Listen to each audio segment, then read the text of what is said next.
ஸ்ரீகுருப்பியோ நமஹ. ஆதித்யாய சோமாய மங்களாய புதாய ச குரு சுக்ர சனிபியஸ்ச ராகவே கேதவே நமோ நமஹ. ஆதித்யாதீனாம் நவகிரக தேவதாபியோ நமோ நமஹ. எல்லாம் வல்ல ஆதித்யாதி நவகிரகங்களை நமஸ்கரிக்கிறேன். என்னுடைய குருவையும் என்னுடைய உபாசனை தேவதை ஸ்ரீ வாராகி அம்பாளையும் பணிகிறேன். உலகம் முழுவதும் வாழக்கூடிய என் அன்பு பக்தர்களே, ஆனி மாத ராசி பலன்கள். இந்த ஆனி மாதத்தை பொறுத்தவரையில் கிரக அமைப்புகள் எப்படி இருக்குன்னு பார்த்துருவோம். முக்கியமான 3 நிகழ்வுகள் இந்த ஆனி மாதத்தில் நடக்குது. காரணம் என்னென்னு கேட்டிங்கனாக்கா, நீண்ட நாட்களுக்கு பிறகு சூரியனும் சுக்கிரனும் மிதுன ராசியிலே சனிக்கு 5ஆம் பாவத்திலே சஞ்சாரம் செய்கிறார்கள். சூரியனும் சுக்கிரனும் எப்பவுமே சேர்ந்து வரக்கூடிய ஒரு கிரகங்கள் தான், நம்ம எல்லாருக்கும் தெரியும். மிதுன ராசி அப்படிங்கிறது ஒரு மோட்ச ராசி வீடு, அதுவும் நம்ம எல்லாருக்கும் தெரியும். அதில் சனி பகவானுக்கு திரிகோணத்திலே சூரியன் சுக்கிரன் அமைகிறார்கள். திரிகோணத்தில் அமையும் பொழுது நிச்சயமாக அந்த மாதத்தில் பல மாற்றங்கள் ஏற்படும். பல வகையான மாற்றங்கள் அந்த ராசி அன்பர்களுக்கு பல வகையான மாற்றங்கள் ஏற்படும். குறிப்பாக சிறு சிறு தொழில் செய்யக்கூடியவர்கள், சின்ன சின்ன பிஸ்னஸ் பண்ணக்கூடியவங்க, சிறிய உத்தியோகம் செய்யக்கூடியவங்க, அந்த மாதிரியான கொஞ்சம் கஷ்டப்படக்கூடியவங்களுக்கெல்லாம் ஒரு நல்லது நடக்கக்கூடிய மாதமாக இந்த மாதம் அமைகிறது. அதோடு மட்டுமல்ல, அந்த ராசிக்கு சனியும் சூரியனும் திரிகோண தொடர்பு வருகின்ற பொழுது அரசாங்கம் சார்ந்த அரசு அதிகாரிகள், அந்த அரசு அதிகாரிகளுக்கு இருக்கக்கூடிய பிரச்சனைகள் அல்லது அந்த அரசு அதிகாரிகளுக்கு இருக்கக்கூடிய ப்ராப்ளங்கள்லாம் கூட கொஞ்சம் ரெட்டிஃபை ஆகிறதுக்கு, சார்ட் அவுட் ஆகிறதுக்கான வாய்ப்புகள் உண்டு.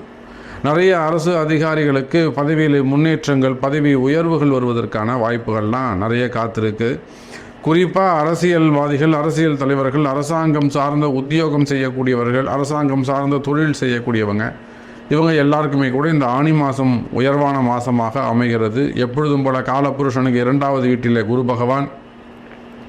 இது எல்லாவற்றுக்கும் மேலாக சனி செவ்வாய் சேர்க்கையும் இந்த மாதம் நடைபெறுகிறது.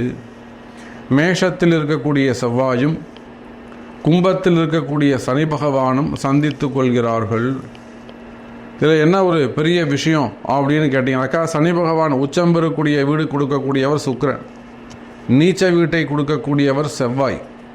அந்த உச்ச நீச்ச வீடுகளை தரக்கூடிய 2 கிரகங்களும் இந்த ஆனி மாதம் சனியோடு சம்பந்தம் செய்து கொள்கின்றன.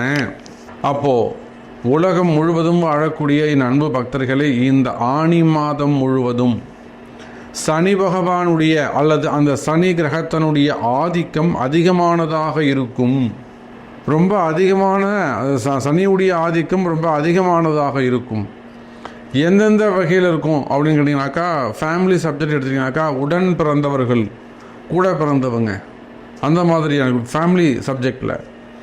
அதே போல் நிலம் சம்மந்தப்பட்ட பிஸ்னஸ் செய்யக்கூடியவங்க, ரியல் எஸ்டேட் பண்ணக்கூடியவங்களாக இருப்பாங்க, ப்ரமோட்டராக இருப்பாங்க, லேண்ட் ப்ரமோட்டராக இருப்பாங்க.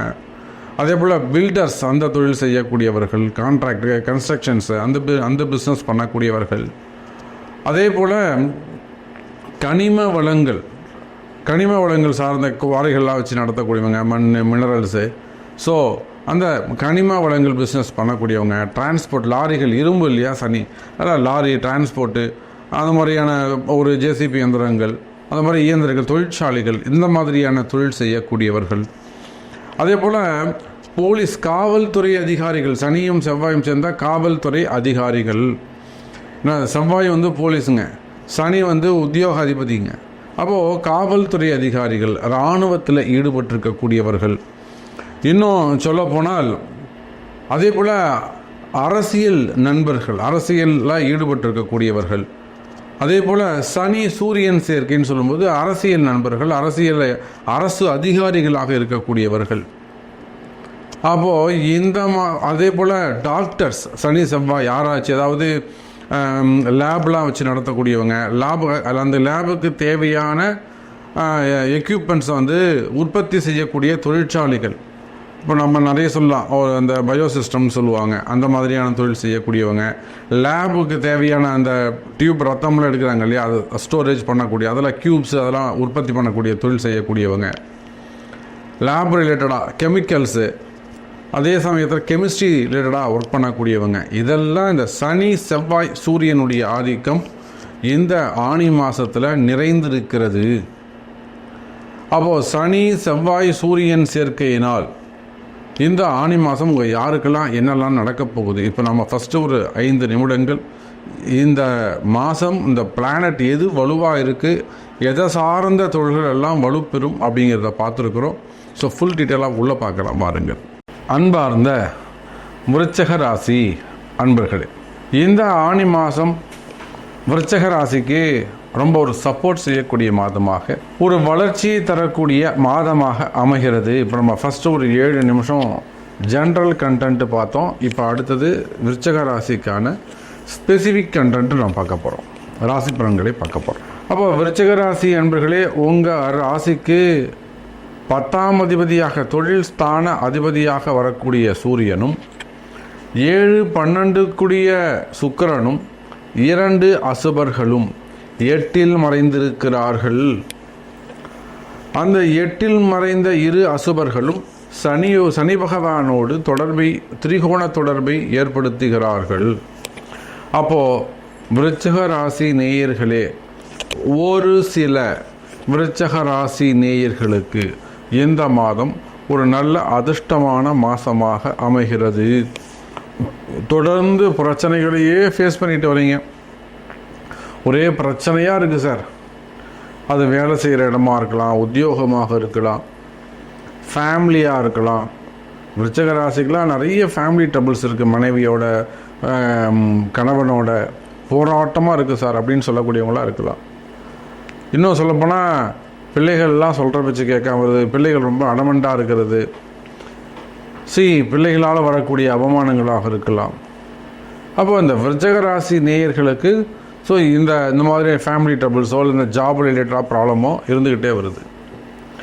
அதே போல் சிறு சிறு தொழில் செய்யக்கூடியவர்கள், சின்ன சின்ன பிஸ்னஸ் பண்ணக்கூடியவங்க, சின்ன சுய தொழில் செய்யக்கூடியவர்கள், ஒரு சின்ன கடை வச்சு நடத்தக்கூடியவங்களாக இருக்கலாம், ஒரு சிறு வியாபாரம் செய்யக்கூடியவங்களாக இருக்கலாம், ஒரு சின்ன ஹோட்டலாக வச்சு நடத்தக்கூடியவங்களாக இருக்கலாம், அல்லது ஒரு வெல்டிங் ஷாப்பாக இருக்கலாம், ஒரு டீ ஷாப்பாக இருக்கலாம், ஹார்ட்வேர்ஸ் கடையாக இருக்கலாம், ஒரு சூப்பர் மார்க்கெட்டாக இருக்கலாம். அதுபோல் சின்ன சின்ன கடைகள் வச்சு நடத்தக்கூடியவங்க, மளிகை கடையெல்லாம் வச்சு நடத்தக்கூடியவங்க, ப்ரொவிஷன் ஸ்டோரு, சூப்பர் மார்க்கெட்டு, இன்னும் சொல்லப்போனால் ஷோரூம்ஸ் வச்சு நடத்தக்கூடியவர்கள், அதே போல் கல்வி நிறுவனங்கள், டியூஷன் சென்டர்ஸ்லாம் வச்சு நடத்தக்கூடியவங்க, ஸ்கூல்ஸ் வச்சு நடத்தக்கூடியவர்கள். அப்போது நீங்கள் எந்த தொழில் செய்பவராக இருந்தாலும் சரிதான், விருச்சிக ராசி நேயர்களே, இந்த மாதம் விருச்சிக ராசிக்கு ஒரு நல்ல மாதமாக அமைகிறது, நன்மை தரக்கூடிய மாதமாக அமைகிறது. குறிப்பாக விருச்சிக ராசிக்கு என்ன ப்ராப்ளம், எங்கேயாவது பணங்காசை கொடுத்துட்டு ஏமாந்துன்னு உட்காந்துருப்பாங்க. நான் இவ்வளோ பைசா கொடுத்துட்டேன் சாமி, எனக்கு வர வேண்டியது இருக்குது, ஆனால் இன்னும் எனக்கு வரல, ஏமாத்துறாங்க, என்ன கொடுக்காம ஏமாத்துறாங்க சாமி, அந்த மாதிரிலாம் சொல்லக்கூடிய ட்ரபுள்ஸாக இருக்கும், கம்ப்ளைண்ட்ஸாக இருக்கும். அப்போது விருச்சிக ராசினியர்களே, பணங்காசு எங்கேயாவது கொடுத்துட்டு ஏமாந்துருக்கிறீங்களா? கவலை வேண்டாம், வராத பணங்காசுகள் வந்து சேரும், பணங்காசுகள் வந்து சேரும், நன்மை நடக்கும். அதெல்லாம் வாங்கிறதுக்கான வழிமுறைகள் உண்டு. எவ்வளோ பெரிய இடத்துல நீங்கள் கொடுத்துருந்தாலும் ஏமாற்றப்பட்டிருப்பீர்களே, ஆனால் கவலை வேண்டாம், விருச்சிக ராசி நேயர்களே, வராத பணங்காசுகள் வந்து சேரும். அதே போல் இடத்தை ஏதாவது ஏமாந்துடுறது, இடம் வாங்கி ஏமாறுறது, அட்வான்ஸ் கொடுத்து ஏமாறுறது, இல்லை டாக்குமெண்ட்டில் ஏமாறுறது, பட்டா பேர் மாற்றிடுறாங்க, ஆக்கிரமிப்புகள். அப்போ இந்த மாதிரியான பிரச்சனைகள், ஏமாற்றங்கள் இருக்குமே, ஆனால் கவலை வேண்டாம் விருச்சிக ராசினியர்களே, அதெல்லாம் இந்த மாதம் சரியாகிறதுக்கு வாய்ப்புகள் உண்டு. அதே போல் விருச்சிக ராசிக்கு மெயின் ட்ரபிள் என்ன? கடன் சுமைகள், கடன் பிரச்சனைகள். நிறைய இந்த செக்கு மோசடிகள் இருக்கலாம், வச்சு பிளாக்மெயில் பண்ணலாம், இல்லை கடன் கொடுத்தவன் வேணும்னே ஒரு பழி வாங்குவதற்காக ஒரு வம்பு வழக்கு உங்கள் மேலே போடலாம், இல்லை உங்களோட நேமை ஸ்பாயில் பண்ணிடணும்னு பயமுறுத்தலாம். நீங்களும் அந்த பேர் புகழுக்கு அச்சப்பட்டு கொஞ்சம் பயந்து இருக்கலாம். அந்த மாதிரியான பயங்கள் இருக்குமே, ஆனால் அந்த பயங்கள் எல்லாம் விலகும். அப்போ அந்த மாதிரியான பயங்கள் இருக்குமே, ஆனால் உக்ர தெய்வங்கள் வழிபாடு, ஒரு வன தேவதைகள் வழிபாடு, ஒரு லக்ஷ்மி நரசிம்மர் உக்ரமான தெய்வம் நரசிம்மர் வழிபாடு, அல்லது சுதர்சன சக்கரராஜ வழிபாடு, அதே போல் சக்கரத்தாழ்வார் வழிபாடு, வாராகி அம்பாள் வழிபாடு, காளி போன்ற உக்ரதெய்வ வழிபாடுகள் உங்களுக்கு கை கொடுக்கக்கூடியதாக அமைகிறது. சரி, உத்தியோகம் எப்படி சாமி இருக்கும்? ஜாப் ரிலேட்டடாக எனக்கு இப்போ தான் சாமி வேலை போச்சு, எனக்கு மீண்டும் வேலை கிடைக்குமா, அந்த மாதிரியான கொஸ்டின்ஸ் உங்கள்கிட்ட இருக்குமே. ஆனால் கவலை வேண்டாம். விருச்சிக ராசி நேயர்களே, இந்த மாதம் உங்களுக்கு வேலை கிடைக்கிறதுக்கு வாய்ப்புகள் உண்டு. எனக்கு வேலை போய் 2 மாதம் ஆகுது, 3 மாதம் ஆகுது, நான் ட்ரை பண்ணுறேன், கிடைக்கல, வேலை கிடைக்கலையா, நிச்சயமாக தினந்தோறும் விநாயகர் கோவிலுக்கு போயிட்டு விநாயகருக்கு ஒரு ரூபாய் கற்பூரம் ஏற்றிட்டு வாங்க, அல்லது ஒரு தீபம் ஏற்றிட்டு வாங்க. காலையில் 6 மணிக்கு அதை சூரியன் உதயமாவதற்கு சற்று முன்பாக அந்த தீபத்தை நீங்கள் ஏற்றுங்கள். தொடர்ந்து 48 நாள் ஏற்றுங்க, கண்டிப்பாக உங்களுக்கு வேலை கிடைக்கும். வேலை கிடைக்கலன்னு நீங்கள் எனக்கு ஃபோன் பண்ணுங்கள். அப்போது விருச்சிக ராசி இந்த மாதிரி சின்ன சின்ன தாந்திரிக பரிகாரங்கள் செய்வீர்களே ஆனால் வேலை கிடைக்கும், வேலை சிறப்பானதாக இருக்கும். அதே போல் வேலை செய்கிற இடத்துல பிரச்சனைகள் இருக்குது. உயர் அதிகாரிகள் உங்களை மதிக்காமல் இருக்காங்க, உயர் அதிகாரிகள் உங்களை பிரச்சனை பண்ணுறாங்க, அந்த மாதிரியான பிரச்சனைகள் இருக்குமே. ஆனால் கவலை வேண்டாம், அதெல்லாம் கொஞ்சம் குறையறதுக்கு வாய்ப்புகள் உண்டு. இல்லை சாமி, என் பாஸ் என்கிட்ட பேச மாட்டேங்கிறாரு, என்னுடைய மேனேஜர் எனக்கு சரியாக சப்போர்ட் பண்ண மாட்டேங்கிறாரு, அந்த மாதிரியான பிரச்சனைகள் இருக்குமே. ஆனால் இவையெல்லாமும் குறைவதற்கு வாய்ப்புகள் உண்டு. அதெல்லாம் நம்ம பரிகாரத்தை சரி பண்ணலாம், அதுக்கான வாய்ப்புகள்லாம் நிறையவே இருக்குது. ஸோ உத்தியோகம் சிறப்பானதாக இருக்கும்.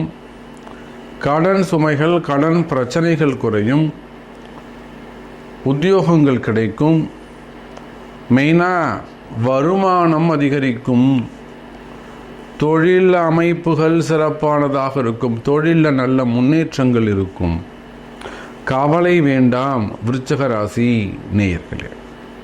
அதே போலத்தான் திருமண உறவுகள், மெயினாக குடும்ப பெண்கள், அந்த குடும்ப பெண்களுக்கு குடும்பத்தில் இருக்கக்கூடிய கஷ்டங்கள், கணவன் சொல்கிற பேச்சை கேட்காமல் இருக்கலாம், இல்லை மனைவி கேட்காமல் இருக்கலாம், கணவன் மனைவி இடையே வரக்கூடிய வேறுபாடுகளை, கருத்து வேறுபாடுகள் இருக்கலாம், அது உறவு முறைகள் பிரிஞ்சு இருக்கலாம், அல்லது டிவோர்ஸ் கேஸ் போயிட்டுருக்கலாம். இந்த மாதிரியான குடும்ப பிரச்சனைகள் இருக்குமே. ஆனால் மறைமுகமான பிரச்சனையாக இருக்கலாம், வசியமாக இருக்கலாம், மாந்திரிக தோஷமாக இருக்கலாம், சொத்து தகராறுகள், இடப்பிரச்சனைகள். அப்போ அந்த மாதிரியான பிரச்சனைகள் இருக்குமே. ஆனால் அவை எல்லாவற்றுமே பரிகாரங்கள் மூலமாக தீர்வுகள் காணுவது சிறப்பாக இருக்கும் விருச்சிக ராசி நேயர்களே. அதே போலத்தான் திருமண யோகங்கள் கைகூடும். 35 வயசு 38 வயசு ஆகுது சாமி, பொண்ணுக்கு இன்னும் கல்யாணம் ஆகலை, நிச்சயமாக கவலைப்படாதீங்க விருச்சிக ராசி நேயர்களே. திருமண யோகங்கள் கைகூடும், திருமணங்கள் நடந்தேறும். ஸோ விருச்சிக ராசி என்பதே ஃபஸ்ட்டு ஒரு 7 நிமிஷம் ஜென்ரல் கண்டென்ட்டு, லாஸ்ட்டு ஒரு 7 மினிட்ஸ் விருச்சிக ராசிக்கான ஸ்பெசிஃபிக் கண்டென்ட்டை நம்ம பேசியிருக்கோம். இது போக இன்னும் சாமி நீங்கள் என்னை பற்றி சொல்லவே இல்லையே, இந்த சப்ஜெக்ட் சொல்லவே இல்லையே அப்படின்னு உங்கள்கிட்ட கேள்விகள் இருக்குமே. ஆனால் விவசாயிகளை பற்றி சொல்ல, பில்டர்ஸை பற்றி சொல்ல, ரியல் எஸ்டேட் பற்றி சொல்ல, ஸோ நம்ம ஸ்பெசிஃபிக் கொஸ்டின்ஸ் உங்கள்கிட்ட இருக்குமே. ஆனால் நிச்சயமாக உங்களுடைய பிறப்பு ஜாதகத்தை கொண்டு தொடர்பு கொள்ளுங்கள் என்பதை தெரிவித்துக் கொண்டு மீண்டும் வேறு அற்புதமான பதிவில் உங்களை சந்திக்கிறேன். நன்றி, நமச்சிவாயம். ஜெய் வராகி, ஜெய் ஜெய் வராகி.